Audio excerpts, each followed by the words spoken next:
Fala galera, bem-vindo, bem-vinda a este canal. E hoje você vai ouvir um pouquinho da Malala falando a respeito do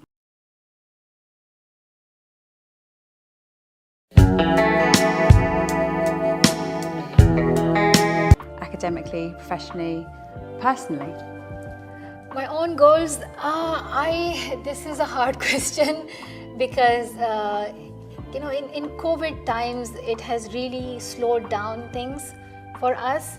And for me personally, because I graduated last year, and just like every other graduate student, I was hoping that, I would sort of, not go back and live with my parents, but I'll sort of change my life, live maybe sort of on my own. But the pandemic was like, no, I'm gonna send you home. And so I've been with my family for a year and a half now, which is strange, like, post-university, living with your family.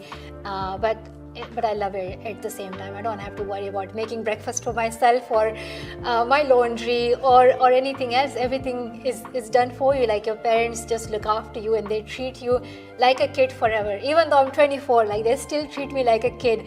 And sometimes I'm like, I'm a spoiled child now. And sometimes I'm like, it's good. If they're doing it for you, have fun, enjoy. I think for me, I'm just excited about what's next and what's ahead. I don't know much, what that is, but I'm really excited about the work that we do for girls' education. I think that, we have already seen huge progress. And what gives me hope is the work that girls are doing.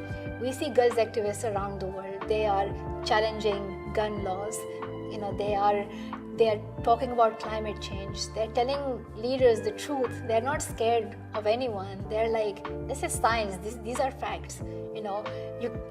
We don't care who you are, but we want to live in a safe world. We want our future to be protected. Like, climate change is going to impact us and our kids and our grandkids. So, we cannot delay the one because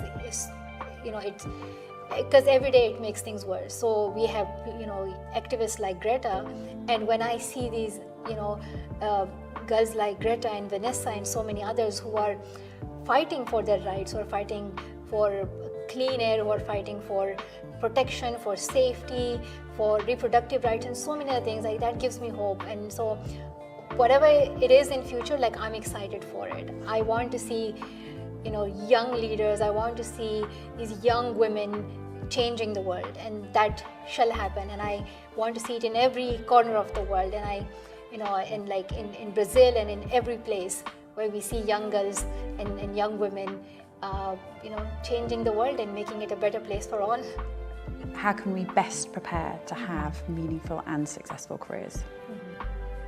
I think it's up to the individual to decide how they define success for themselves. I feel like, we have been told a lot about what success means. To some of us, it has been told that you have to become a billionaire or a millionaire to become successful, or you have to be the CEO of a company to become a successful person.